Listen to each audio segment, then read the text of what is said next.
Hi, everyone. Welcome to Wine.com Experiences. I'm Gwendolyn Osborn, and today we are taking a wine and culinary tour through Italy. And this tasting is brought to you in partnership with the Italian Trade Agency, the ITA, in conjunction with their 2022 marketing partnership with Wine.com. And in it, we are going to be featuring 3 wines from 3 different regions in Italy. And we'll also be chatting with a renowned chef that will be pairing some delicious dishes with each wine. So if you have purchased this trio of wines ahead of time from Wine.com, wonderful. Make sure they're open, get them into some glassware. The 3 wines that we are trying today in order, bear with my Italian, are the Garofoli Verdicchio dei Castelli di Jesse Podium, the Toscante Etna Rosso Ghiana Nera, and the Tenuta Sant'Antonio Amarone Antonio Castagnetti. So these are the 3 wines we will be diving into. And if you don't have those wines, absolutely fine. The trio is still available on Wine.com, and the video lives on our Wine.com YouTube channel. So you'll still see that we will be starting in the Marche here in central Italy, and then we will head down to Sicily in the Etna region, and then head back up to Veneto to finish off with an Amarone. So let's introduce our guests. From Garofoli, we have owner Gianluca Garofoli. And from Toscante, we have owner Alberto Tasca. And from Tenuta de Sant'Antonio, we have Armando Castagnetti. Welcome to 3 of you. So excited to have you here. Hello, ciao. Ciao. Ciao. So glad you're here. We also would like to bring in, joining us from Bacchus Management Group, which manages some of the most delicious restaurants in the Bay Area, including 3 that have a Michelin star. We have partner and executive chef Mark Sullivan. Hi, Mark. Hi, it's great to be here today. Great. Yes, we've got some wine to share, and then you're going to help us in pairing those wines after we taste them. So let's get started. We are going to start in the Marche region with Gianluca and the Verdicchio. Gianluca, thank you so much for being here and joining us to talk about your property and your wine. First, I guess I want to kind of get situated. Some people don't know a lot about Marche. Am I saying it right? Marche? Yes, Marche. That's Marche. Perfect pronunciation. And you're right. Grazie. Normally in the US, we'd say Marcia. But no, Marche, perfect pronunciation. Marche, so a beautiful region, but I don't think it's quite as well known. So I would love for you to kind of give us a little idea of where we are, a little bit about the climate and soils that make it unique and situated to the grape varieties that grow there. You are absolutely right when you say that not many people knows where Marche region is. In fact, when I'm traveling the world, I always try to explain where I am and starting to say we are in the center of Italy. We are next to Tuscany, but they are on the west coast. We are on the east. We are a little bit northern than Rome. On the other side, a little southern of Venice. So that is the explanation. Where is the Marche region in the very center of Italy? So let's say Tuscany, Umbria, and the region of Marche on the east. So we face the Adriatic Sea. This is a beautiful part of Marche region, is the mountain corner, exactly where I live. I'm very fortunate to be there. And this region is the only one, a plural region in Italy, Le Marche, the Marches. And in fact, there are several different populations inside of this beautiful region. And that during the unification of Italy became Le Marche, one region. And you can really go from the mountains, the inland, rolling hills, and the seaside. So it's a spectacular region that I obviously invite you to come and visit because it's very reachable from almost every region in Italy, and is a piece of beauty. There are well-kept secrets that when you will see, you will be really pleased about this region with a long history of 2,000 years and even more. The Romans, the Gallic, the Greeks. It's a melting pot of ancient populations, the sea, the mountains. So we have seafood, we have beautiful meat, and these rivers that cuts from west to east the region, and with nestled little towns, medieval towns, castles, churches. So I would say that is a spectacular region, the region of Marche. You have sold me. If that first image of the sea wasn't a draw enough, it sounds picturesque and beautiful. And you spoke of the history of the region, but I also want to talk a little bit about your family history of the winery there, and because it has a fairly long history, over 100 years. So maybe tell us a little bit about that, and also recent innovations that your family has made in the wine region there. Actually, we don't have a 2,000 years old like. Oh, 2,000. Sorry, I said over 100. Yeah, 2,000. Just. But we have more than 120 years, and Garofoli family is really a family winery devoted to winemaking since 1871. Officially 1901, when we registered the company to the Chamber of Commerce of Italy, and we always worked the land. Making as well different like olive oil and wine, but wine always been our first activity of the family. That now we are at the fifth generation, and innovation. Innovation is a challenge to explain, because each generation has had its own innovation, starting from the bulk wine, in the Damigiana wine, then in the bottle wine. So high quality, the study of the clones. It has always been innovation year after year, and this is a generational fact. In fact, I think that even though wine comes from nature, from the grapes, I would not say that wine is the same of 100 years ago, the wine that we make today. So this is a little bit how to explain the innovation that we saw and we made as a Garofoli family in the last century. Yeah, I think that is such a interesting part of wine, because so much of there's so much tradition, but then there's a lot that can still always be done. And so it's that partnership, or that working together to keep tradition, but also to continue with the innovation, which is dependent on what year it is, where you are and which generation. But the grape that we're tasting, the variety we're tasting, Verdicchio, does have a very long history in Italy, and it's not as familiar to many people, but it's one of my favorites, because I love the freshness and the minerality that can come with it. But tell us a little bit about this grape, why it does so well in Marche, and then we'll go through tasting it. Actually, Marche region is the only place where you can find a DOC based on Verdicchio. So it's unique of region of Marche. There are two territories, and today we speak about Jesi area.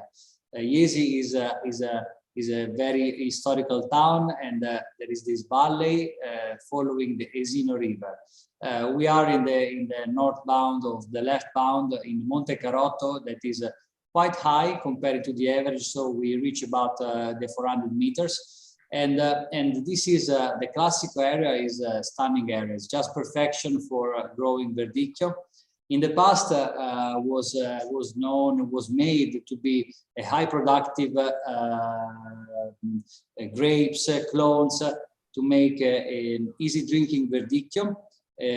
Studying the clones, and Garofoli was absolutely one of the engine of these researches of different clones, the muscles, different muscles, to make high quality Verdicchios, and that they reach the best expressions in the classical area of Verdicchio, of Jesi area. And this influence of the sea, of the mountains, the clay, the limestone, and a lot of stripes of sand makes this area just perfect for Verdicchio, where you can really reach incredible peaks of quality. You can really do a lot of things with Verdicchio. You can do everyday Verdicchio. You can do bubbles, Metodo Classico bubbles. or you can do a wine like this one, Podium, that is a wine that can age 20 years without no problems. I personally tasted last week 1992 vintage, so it really has a great expression. That's beautiful. Well, let's taste this wine, and maybe you can kind of talk us through some of these aromas, and then the flavors and structure, and how that represents the style of Verdicchio of Marche and Garofoli. Yes, it's not easy to talk about a Verdicchio like this because the main character of this wine is in the mouth. When you drink the wine, is the minerality. The minerality is the sapidity, the salinity. What I call, sometimes I say, you have the seaside in a glass, because so when you have you match food, scallops, seafood, clams, oysters with wine like Podium is spectacular because of the sapidity, the minerality. It's incredible. The acidity that supports this wine for many years. The typical almond in the aftertaste, and great elegance, complexity. I would say that makes this wine what sometimes joking I say it's a kind of a white Baron for complexity, for aging capability. So it's not just a white wine, but it's really a complex one that every sip you get from the glass, you have a new experience. And I do love this, and it's a wonderful wine for people who, if you're not familiar with Verdicchio, you say it so much nicer than I do, but it's great for people who love that fresh, crisp, acidity in a wine, but also like that minerality, that salinity, that kind of, like you say, seaside in a glass. But then they also want texture. They don't want it too fleeting. It has that little bit of weight and that texture, and it's complex. It just keeps going and lingers in the palate there. Yes, there is a lot of story in this glass of wine that is made just in stainless steel tank and concrete. So it's a pure Verdicchio from the bunches that we pick up, we harvest a little bit later. But the secret is a single vineyard, the clones that we selected in many years that obviously I cannot say here.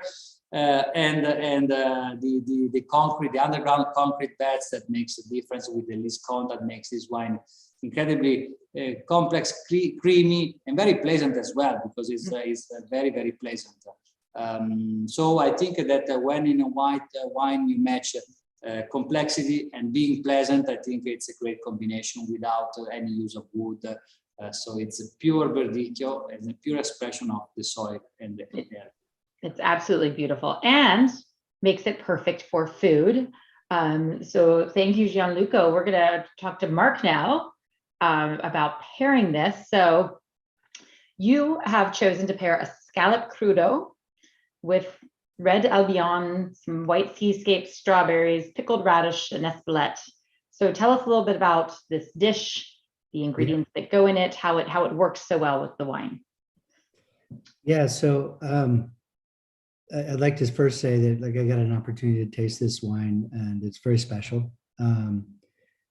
And the history that Gianluca was discussing in the Marche, the fact that I like his quote, seafood in a glass. And when I tasted this, I felt like scallop. That was the first thought I had.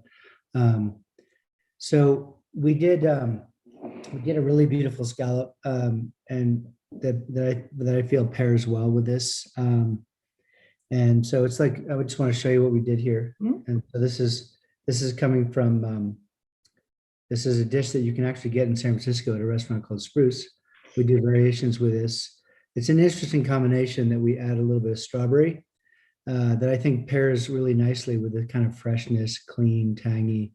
The scallops have a lot of minerality, a little bit of sweetness to them. And the wine itself, for me, when I tasted it, it had this really beautiful mouthfeel and weightiness. And a seafood dish like this that's raw it complements that dish. So you get some richness from the wine, and particularly when you're serving something that's raw, that's uncooked. Great. Okay, so with this scallop, this is just like the dish itself, and we're going to garnish it for everybody. So we have some. Let's see if we can set this up, or I can actually do this from here. Yeah. You can see these beautiful scallops. These are the radishes. This radish is called a strawberry radish, and you can see. Oops. Actually, you can see why it's called a strawberry radish. It has like a red interior to it. Okay. And what I love about this dish is it's very clean. We cure the scallop in a little bit of pine, which is unusual. And sometimes we do other, depending on the season, other cures, but it's cured with salt and a little bit of sugar, and it firms the fish up a little bit. And we serve it with these beautiful radishes. And then we have a pickled strawberry that you can see here. Different strawberry. Yeah. So this is a white strawberry, so it hasn't yet fully developed.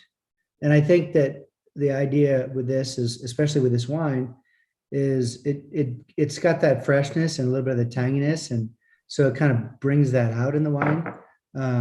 But it's still a strawberry, so it does have some sweetness as well. So we'll garnish that with a couple of these really You pretty. said those were pickled, right?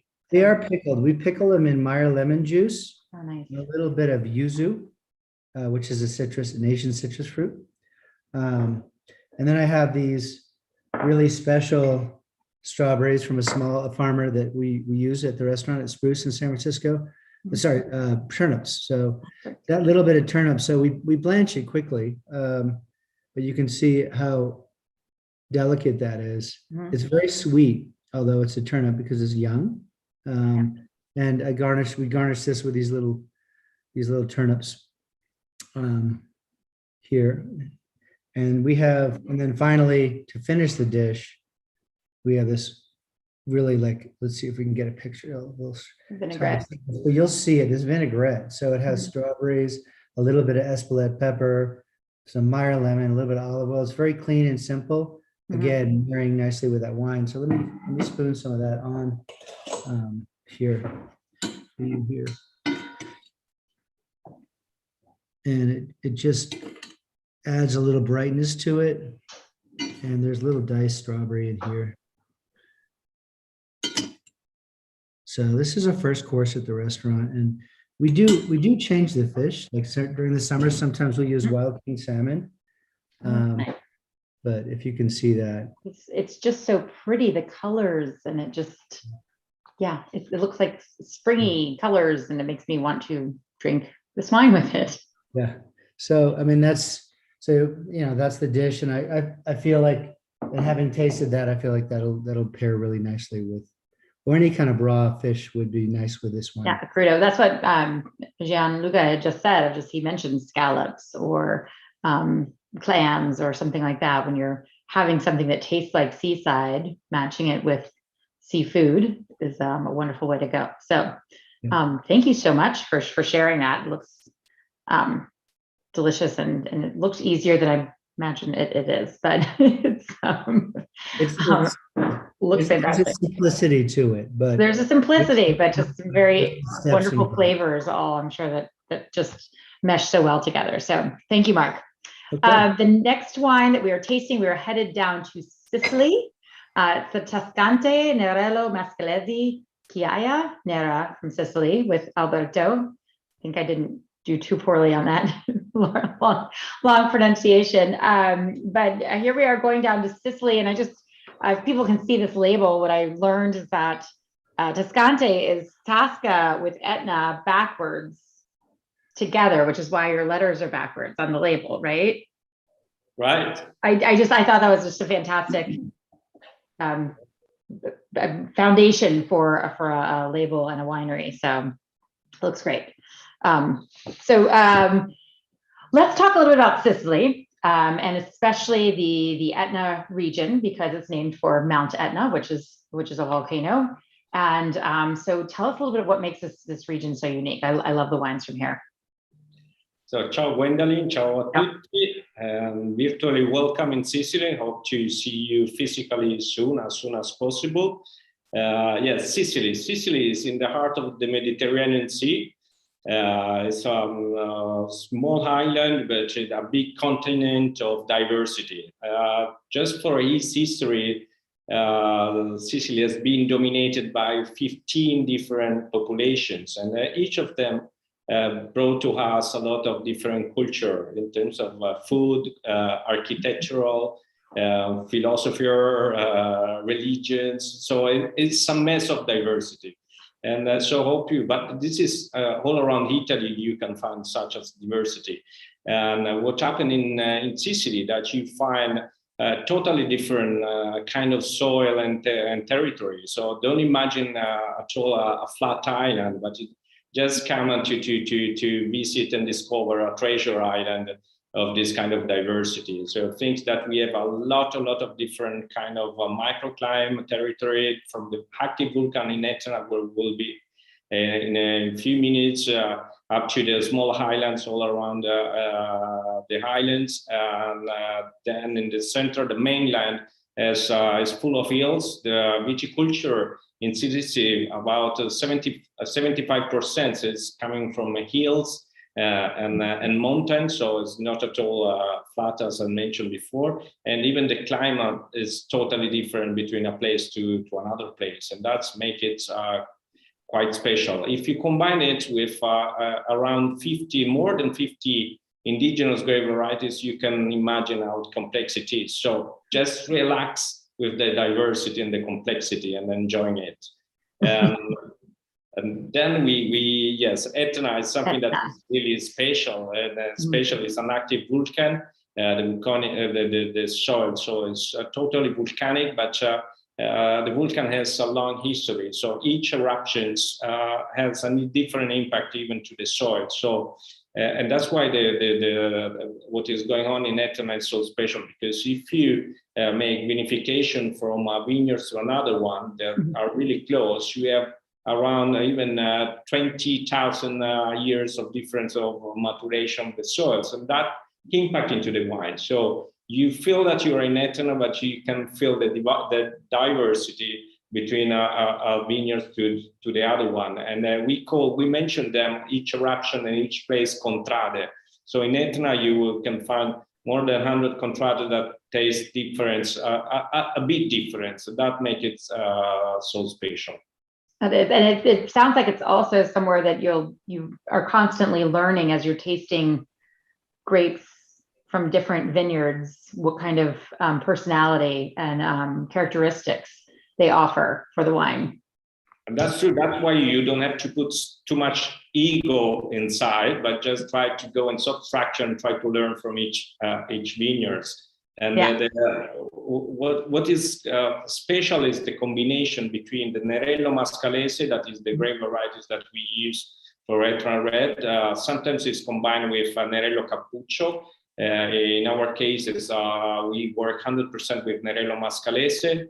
And Nerello Mascalese, we had a lot of experience with Nerello Mascalese in other side of Italy. But what happened in Etna is quite magic, because the wine keep a lot of tension, energy from the volcan, and you can feel it on the glass, and that make it magic.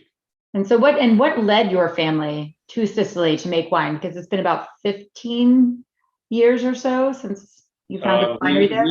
We started to produce wine in 1830. Okay, so a little bit longer than 15 years. So yeah, a little bit. Yeah. But okay, then I'm tell us about your family history in Sicily.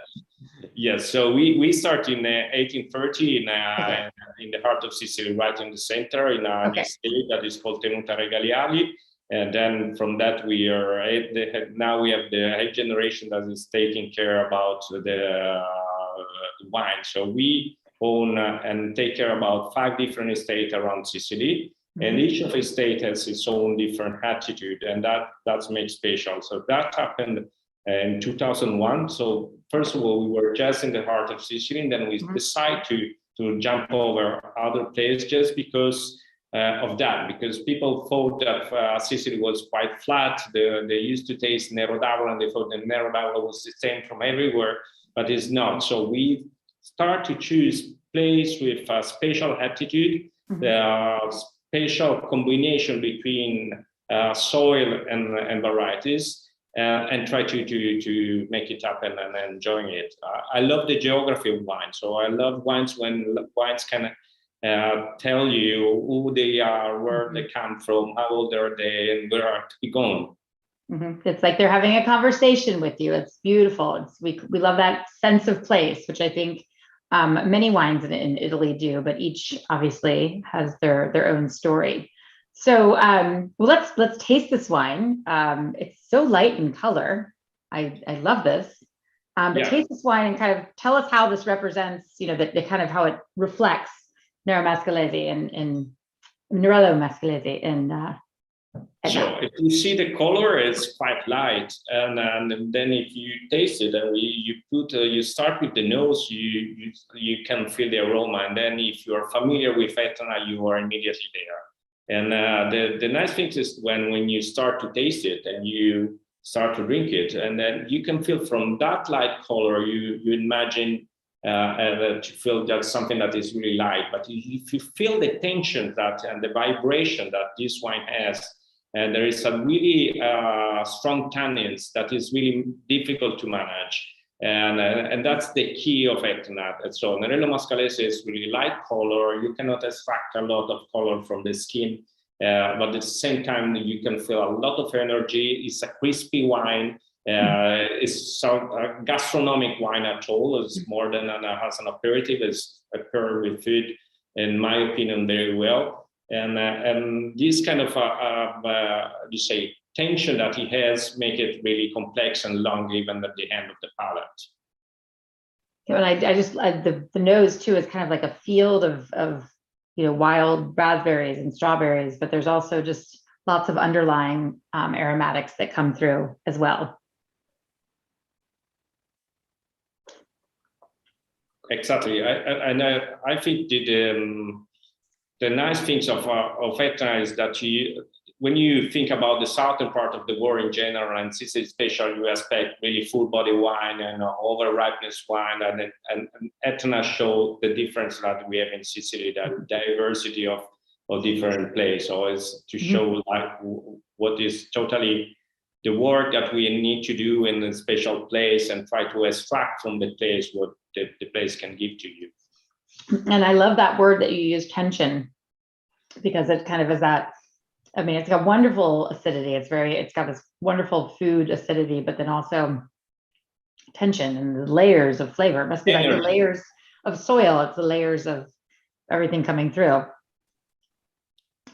So what I know that you're also doing some things with sustainability on your property, correct? Yeah. A little bit. That's correct. Today, talking about sustainability, it seems like you are doing greenwashing, but I mean, and it's really it's really hard to explain sustainability and what we do. But we started to work on it 15 years ago, and starting from a frustration point. So there was a period where like wine, natural wine, biodynamic, organic were really trendy, and compared to conventional. So I met a scientist and I asked him, so how can we measure the impact? And he told me, you are talking about sustainability.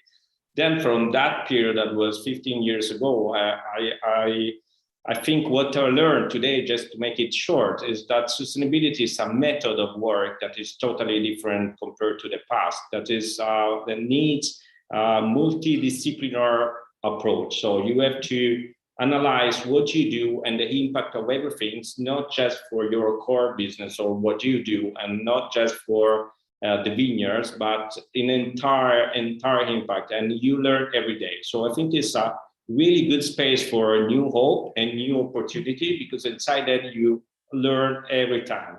The other approach that is important on sustainability, once you measure yourself, and so you have more know-how about what you do well, where you have to improve, is the Kaizen method. So always never ending to improve. So Just try to find the benchmark and try to do better, better and better and better. And that's give a lot of directions. And then in terms of, from an entrepreneur point of view, is the right way as you can, the decision process. Because, I mean, once you know where you are and where you want to go, it's really easy to take decisions. So that, to make it short way. Absolutely. Yeah, it is hard to just, that's a kind of bigger question and quest, I know, but we're glad everybody's making the effort there. So let's talk a little bit about pairing, also another incredible food wine. And Mark, you've chosen to pair this with lobster spaghetti, English peas and caviar, and a sauce Americaine. So give us some insight into this dish. Yeah, that's right. The dish really was inspired by this idea of humility, like spaghetti being a very humble ingredient that we eat daily, and pairing that with lobster and caviar. But we're using a very, very high quality spaghetti noodle, and we use a dry noodle for this because we feel like it comes out better in the way that we do it. There's just a few ingredients in this dish that make it, but it really comes down to the brodo, or the broth that we use. And while it's very simple, there's a complexity to how we make it. We take lots of vegetables: fennel, leek, saffron. We use some light white roots, like parsnip, and lots of white wine. So we actually make this broth with 100% white wine. We start with that as a base, and we do what's called a double stock. So we really want to kind of fortify that broth. And then we lightly roast off all the lobster bodies. And we cover that with this broth from saffron and vegetables. And we cook that very slowly. And then we strain that, and then we reduce that down about 50%. So you end up with this very rich, flavorful, very complex broth, and that broth makes the whole dish. Without it, it wouldn't taste very good. So we poach the lobster, we poach the tails, and we poach the claws, and we poach the knuckles, and we just bring them up lightly in a little bit of butter. And I have the dish here. We paired it with sweet peas. You can kind of see that. Yeah. Sweet English peas, little pea shoots, and the pasta. But what we do is we take the pasta. It takes about 10 minutes to cook the noodle, and then we finish it in the sauce. So we cook it for about 5 minutes until it just kind of softens slightly, and then we finish it for an additional 5 minutes in the sauce, simmering it down, glazing it, so it really gets enriched with that broth. And then we finish it with the very luxurious ingredient, which is caviar. So we use a local caviar from the Sacramento Delta. And I'll show you in a second, but we spoon this nice caviar. It just adds an elegance to it. So the idea of taking something really, really humble, like spaghetti, and adding really special ingredients and technique. And as you see, there's only a few ingredients in here. Mm-hmm. What I like about this dish with the wine pairing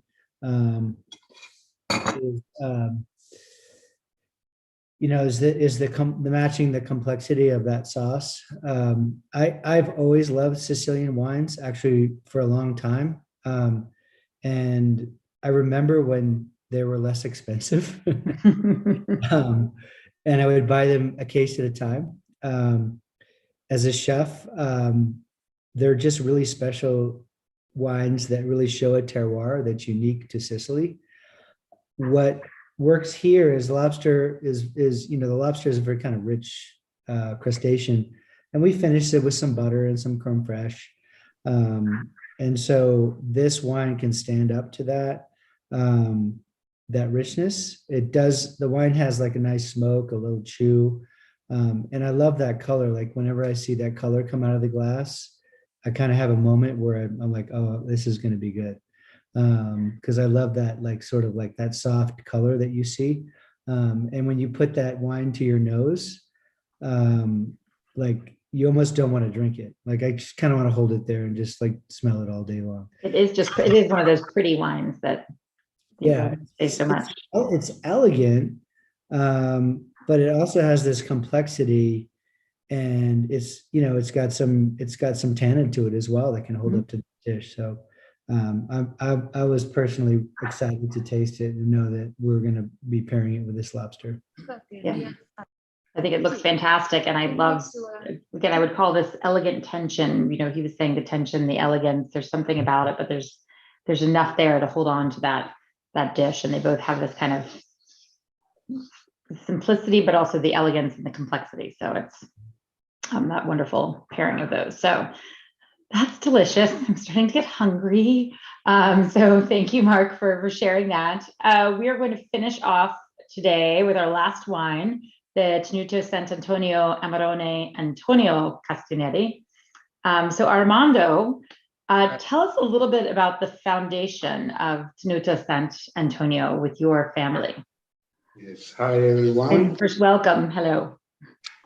And Tenuto Sant'Antonio is a family-run winery. We are four brothers and we work together since 1995. I'm the youngest winery this evening. First generation producer wine. My father produced grapes for a long time, but I and my brothers, we decided to change it, to start to produce wine. We are located in Valpolicella. Valpolicella, it is in north of Italy, Veneto region, and near Venice, between Venice and Verona. Verona is a nice city, historic city near Lake Garda. And Valpolicella, it is the area. And it is a particular area because inside it is a probably unique area where in the same vineyards, we can produce two different wines. In fact, we have a regulation where part of the grapes is possible to select for producer Amarone and with the dried method. And part of the grapes are selected for producer with the fresh grapes, Valpolicella. Then we introduce Amarone. Valpolicella, then from the original Latin languages, it means Valley of Many Cellars. There are some historical documents from Roman time where it was already popular, this place, because there was a lot of cellar. Amarone is a particular wine because it is made with a particular method. It is made with a dried method. In January, we select the grapes in September. We put these grapes in open boxes. It's important to control really well all the berry. And for regulament, dried in a warehouse for 3 months. 3 months. We lose about 40% of the juice of this wine. Then it is a natural method for concentrate the sugar and the wine. Then our place, it is fantastic, the top of the hill, about 300 meters above sea level. And usually Amarone is made with a blend of grapes. It's not only one grapes like Nerello Mascalese. We have a free variety, mandatory, Corvina, Corvinone, and Rondinella. But we can use also a small order quantity, 5-10% maximum, or other grapes to improve the color or the tannin. Then the wine, I say we are a young producer. Then when we started to produce wine, in our idea, it was to create a wine, not classic wine. I like to say this is a style a little different than normal wine. In general, Amarone, it is a wine really powerful, full body, rich, and with a method of passivento or dried method, it is easy to have the concentration. It's not easy to have the balance. And our research is been to go in this way. Then we'd like to create a wine not really rich, too alcoholic, not too sweet, with a nice acidity. And we'd like to think this wine a different pairing. This evening is an opportunity, fantastic opportunity to explain this concept. Because Amarone always, sometimes, not always, but sometimes, the people in the past think it is a wine for meditation, because it is a wine so rich with this characteristic around a little sweeter, and it's true, it's the characteristic, but in our case, the idea it was to create a wine more interesting for to drink with the food. Not necessary to have a particular dish elaborate.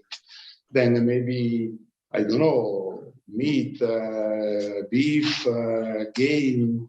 Then to open a new door, no? For new door. This wine.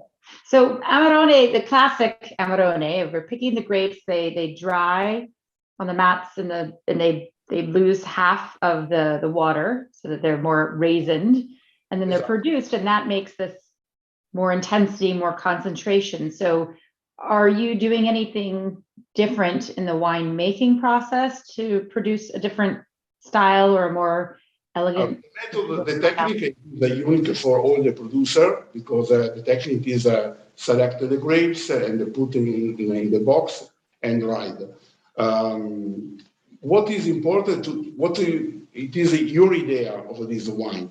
For example, we learn it's better to pick up the grapes a little early when we have a less concentration of sugar and more acidity. So in this case, we have at the end a wine with an expression more balanced. We have more acidity, then the wine less residual sugar, then it's more dry and more interesting for to drink with the food. Amarone, it is this process in generally 100 kilos of fresh grapes produce 65, 70 liters of wine. In our case, we lose about 40% of juice, then we produce only 35, 37 liters of wine. Then usually Amarone is expensive wine, but it's expensive because we start with a high quantity of juice than normally situation. So let's taste this wine. Maybe you can kind of talk us through some of the aromas and the structure, and maybe how that represents your balanced style, maybe a little bit different from some other Amarones people may be used to. We are in the top of the hill, about 100 meters above sea level, with a soil, particular soil, limestone, completely white chalk. Then this is one of the characteristics where we are, and this soil gives the wines some particular expression. In general, Amarone is really fruity around, and sometimes there is this expression of jelly fruity. In our case, our research is a fruity, really fragrant, fresh style. Then there is the expression of the fruity, ripe red fruity, but with an aroma a little spicy. Of licorice, black pepper. The pepper, it is the soil given this characteristic, graphite sometimes, and creating an interesting curiosity of this wine. It is a wine 15 degrees of alcohol, then rich, but not too heavy. It is at the end drinkable, because I explained before the technique. Aged 2 years in the barrels, tonneau, French oak, 500 liters. 2 years because we learn after 2 years, we have again a fruity time. Then we take this expression and we put in the bottle. We prefer aging more in the bottle. Sometimes, if you wait another year, our regulations say minimum 2 years, but we have another selection. We age 3 years. At the end, the expression is a little more traditional, where there is the small oxidation, where there is the note more balsamic. Then every consumer decide what the style of wine you want to drink. This is a style for me really food friendly, I like to say, because it is balanced with the alcohol and it's really fresh and drinkable. Yeah, this definitely has more of the acidity, more freshness than I usually taste in many Amarones. It has a brightness to it that is really very special and unique, but it's still, I still taste the Amarone, the concentration. Amarone is sometimes the people say it is fantastic for cheese. It's a classic pairing, and okay, it's good, but I think it's possible to think something different. Yeah. In this case, we work to go in this way. Okay, well, we have Mark here, so he is going to give us an idea for something a little different with this Amarone. So Armando, thank you. Delicious. And Mark, you have chosen for this wine a classic almond wood grilled porterhouse with an Amarone Bordelaise. So tell us about this dish. Yeah, so the porterhouse is maybe my favorite thing to eat ever. So Father's Day, there will be a porterhouse on the table with a very special wine. The pairing here, I think, is pretty spot on. Opening this bottle, I actually gave it, like, I decanted it a little bit, and it's a very special wine. I would, and I'm excited that it's being paired with this. I think what makes this marriage special is that both processes of the steak and the wine undergo a similar method. So with the steak, this is a dry aged steak, so it undergoes drying, much like the grapes in the Amarone, and it gives it that kind of extraction. The steak does. So as you dry age something, this is we call it a 40-40, and we serve it not on the menu every day, but we do have it on the menu. So it's 40 ounces of porterhouse. The porterhouse is a cut. It's on the bone. You have the filet mignon on one side, and then you have the New York cut on the other. So you get a little bit of both, which is really nice. And it's dry aged for 40 days, so a full 40 days. And what that does is it draws out a lot of the water and extracts the meat flavor. And then what we did furthering the process is, we caramelize the meat. And there's a culinary term called the Maillard reaction, which is the caramelization, which gives it that, like, really nice crust. If you've ever cooked a steak and said, wow, that's really good, what happened there? Why is it so special? It's that reaction. It's that caramelization of the meat. So when you take there's the natural sugars in the meat and the protein, they bind together. And when you cook it, that sweetness comes out, and you get that. It's like barbecue, when you have a nice rib that's caramelized properly. And it pairs, like, exceptionally well with this wine. I like that you also were saying you did almost the same process that Amarone does with the grapes, of the drying, so that it kind of dehydrates a little bit and concentrates. Yeah. And I also think, like, each thing is special on its own. And so as a chef, like, food has to go with wine. Like, for me, that's like, that has to happen, right? So we eat food, and we should be drinking wine with that food.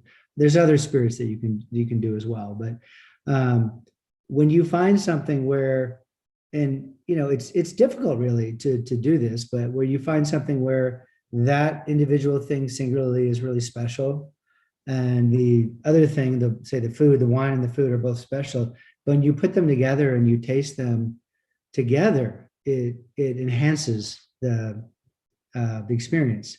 And that's what the goal is in pairing food and wine, is trying to create an environment where the wine and the food taste better together. And when that happens, it's really cool as a chef to see that happen, because that's what we do every day. We try to create those kind of experiences for our guests. So I have here, let me bring it over. Right. I've got my cutting board. And this so we'll just share this with you here. So this is the Porterhouse, and I've taken it off the bone, and you can see there's the bone. Wow. It's been resting. And this, previously was 40 ounces. So this is the New York. You can see that. It looks like a New York, right? Okay. And this is the filet mignon here. Wow. And you can see also, like, I want you to see this caramelization and the Maillard reaction, and then you can see the crust on that steak. So I'm a firm believer, if the quality of the beef is really special. This comes from a producer, an Irishman named Brian Flannery, and he selects this for us and ages it for us as well in his aging room. And so to slice this, I usually like to slice the New York in, maybe 1/2-inch slices here. And this has been like resting. It's still warm in the middle for an hour. So it's kind of pretty nice right now. I'll show you. You can see that it's, it's a nice sort of pink color. Beautiful. Yeah. Wow. And then the filet is much more tender. And we have that on this side. And I'll usually cut that, depending on how, you can share a steak like this for like 4 people. I was about to ask, how many people order that? Well, on Father's Day, it might just be Yes. or me. That's coming up. So, and then I don't have this with me, but Bordelaise is a very traditional, I'll show you this here, red wine sauce that's made with a reduction of red wine and the meat juices from beef, and lots of aromatics. But this is going to be nice for dinner. So you would make a Bordelaise with an Amarone? I would. That's Sometimes what we do is with a wine like this, to pick up the flavor. Well, when you reduce wine, like, it takes a lot of the character out of it, but we finish it with like a tablespoon or 2 for the order, and it gives it a freshness, and it marries really nicely.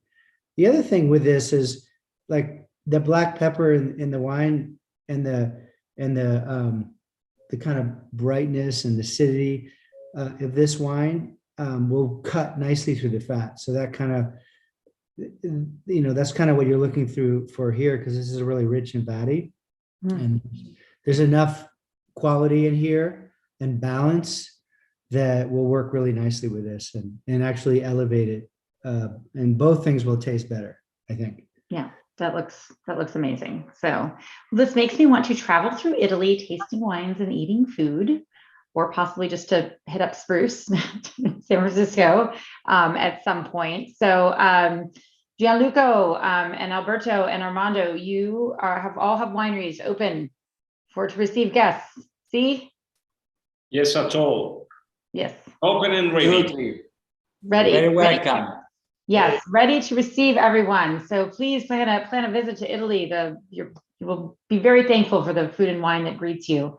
And Marche and Sicily and the Veneto are beautiful regions. I think the Italian Trade Agency is a great resource for finding out more on visits. But thank you so much for being here to talk to us about your wines and to tell your stories, Gianluca, Alberto, and Armando.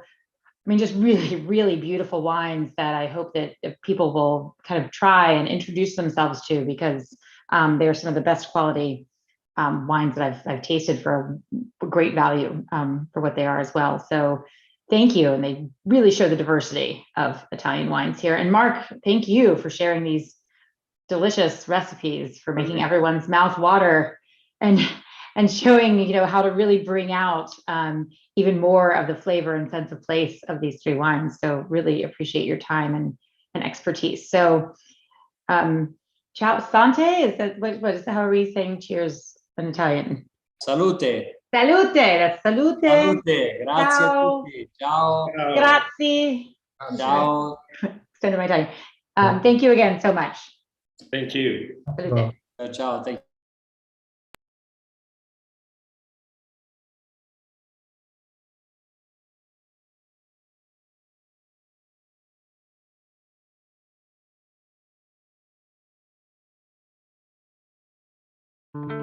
It's both a science and a form of high art. It's made from the combination of grapes, sunlight, rain, soil, and time. It's raised up in the moments that matter. It's wine.